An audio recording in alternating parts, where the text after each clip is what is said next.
So hello everyone. Today we are going to cover the pre-lecture material for the week number 4 lecture, which is going to cover the following topics. So this week we are going to talk about the fundamental of the metal casting, which is one of the solidification process. If you remember, one of the manufacturing processes we have in the manufacturing processes. So in the first half we are going to talk about the overview of the casting technology, the heating and the pouring techniques, and the solidification and the cooling stages. In the second part of the lecture we are going to cover the metal casting processes, including the sand casting, other expandable mold casting processes, the permanent mold casting processes, the foundry practice, the casting quality, and the production design consideration. So for most of you, these names are brand new, and you definitely don't have to know what the names because we don't practice this every day. And that's why going to be my mission to teach you all these terms. So first we are going to start with solidification processes.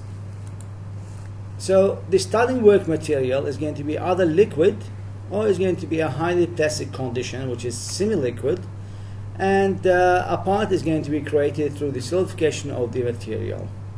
Now I explained that to you earlier when we covered the solidification process, when I told you that, for example, when you're going to melt the metal, you are going to fill the cavity of the mold, which is going to have the negative shape of the final product you would like to have from the solidification process. The material will solidify inside, and then is going to give you the shape of the part required. Now you do that every day. Now everything actually holding around you is going to be, mainly is going to be done by the casting, whatever the material is. Now even for the plastic, actually is done by the casting, but we don't call it casting, we call it the dyeing process. So what's happening is that you're going to fill the dye or the mold with the plastic material to have the shape you have in front of you. Injection molding it can be the extrusion process, or whatever the thing is. So most of the bulk parts are made by the casting process. So the solidification process can be classified according to the engineering material processes which can be either by the metals, and this is a common thing, and we also can do the casting for the ceramic, and this will be specifically for the glass, because usually the China is going to be done by the other process rather than the casting process. Also for the polymers and the polymer matrix composites, what we call the PMC. So the classification of the solidification processes, as we mentioned earlier, can be classified into first the casting of the metals, and this by itself is going to be divided into two different techniques. Either is going to be the expandable mold casting, like the sand casting or other casting processes. Also we can have the permanent mold casting.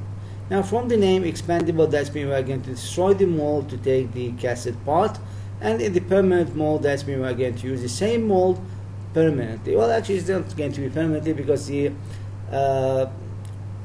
specification of the mold material is going to be changed due to the increase and reduce of the temperature sequentially when we are going to do the casting process. Also we can have the solidification process for the glass working. Usually the glass is either going to be melt to liquid material and then solidify, or simply because it's going to be changed to a highly plastic form, and then it's going to solidify. Now the last one is going to be the processing of the polymers and the PMCs, and that's usually going to be for the thermoplastic, if you remember the classification of the plastics or the polymers. So this can be done either by doing the extrusion and related processes, where we're going to actually it's not going to be melting the plastic, but it's going to change it to a very high viscous very low viscous material in plastic form. Also for the injection molding and other molding process for the plastic, and special process for the PMC. So we have advantages for the casting. For example, we can have a complex parts geometries. Now, many of the most complicated parts, especially if it's going to have internal cavities with a certain design, it's only going to be possible to be done by using the casting process. Also, it can create both external and internal shapes, unlike the other machining processes, which can only create the external shapes. Some of the casting processes are net shape, other are near net shape. Now, if you remember what the net shape is, that means we can simply use the part after we do this process. The near net shape, that means we're going to use a minimum amount of the machining later to get the final shape. Also, one of the main advantages for that is that very large parts are possible. Now, just imagine what the engine block size for the ship. Actually, it's going to be too huge. It's almost, let's say, maybe it's going to be 1/4 of the size of the hull we're using for the lecturing. That's for the big ships. Also, some casting methods are suited for the massive production. That means we just simply do the meltings and inject the molting inside the mold, and then we're going to get solidification, and this can be run continuously all over the time. Then we're going to have a high production rate.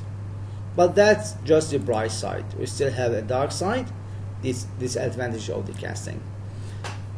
The main disadvantage of the casting is the limitation of the mechanical properties, and that's why we are going to do the heat treatment we talked about last week. Because actually what's happened that the solidification is not going to be equal all over the pot. That means that the crystal shape of the product we're going to have from the casting is not going to be homogeneous. Also, we're going to have some poor dimensional accuracy, and the surface finishing for some processes is not going to be good. Now you know now what the surface finishing is. So what's happening is, for example, in the sand casting, the wall of the mold, the internal mold cavity, is going to be a sand. So that means it's going to have cavities. So some of the high viscosity material is going to fill these cavities. When solidified, we're going to have a very rough surface. We may need to have an extra surface finishing. Also for the poor dimensional, because we mentioned that the materials actually is going to be expand then contract. So we cannot simply control the contraction amount, and this is one of the problems we have in the casting process. Now, the safety hazard to the workers is also one of the major disadvantages, because simply we are talking about a material which can be melted for temperature up to 3,500 centigrade, and this will make it very high and too dangerous for the workers around.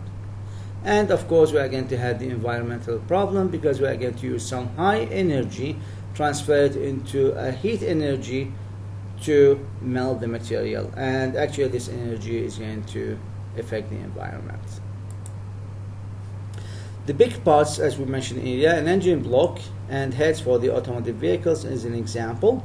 The wood burning stoves, the machine frames, the railway wheels, the pipes, church bells, the big statues, and the pump housing. Now, pump housing, of course, is not going to be the small one, but it's going to be the big part.